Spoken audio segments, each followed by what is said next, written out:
Hi everyone, welcome back to my channel.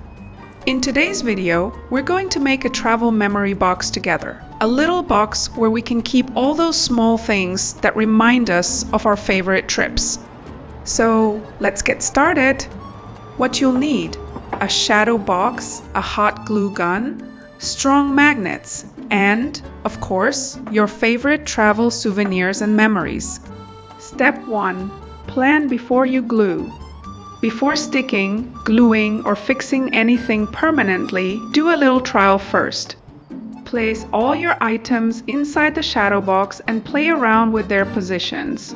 Try different arrangements until you find a layout that you really like. This is important because once you start gluing things down, it can be difficult to change the design.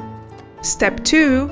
Make sure everything is properly secured. Some of your travel souvenirs can be surprisingly heavy, so regular or light glue might not be strong enough to hold them in place for a long time. You might think everything is perfectly fixed at first, but then 2 or 3 days later, you find your souvenirs at the bottom of the box. So, make sure you use a strong enough adhesive and properly secure every item. This is probably the most important part of the whole process.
And finally, add some little details. Once everything is securely in place, you can add some extra decorative elements to make your shadow box more personal. You can use things like tickets, maps, postcards, stickers, little notes, or anything else that reminds you of your trip. And that's it! Now you have your very own travel memory box, something you can keep at home and look at whenever you want to travel back to those memories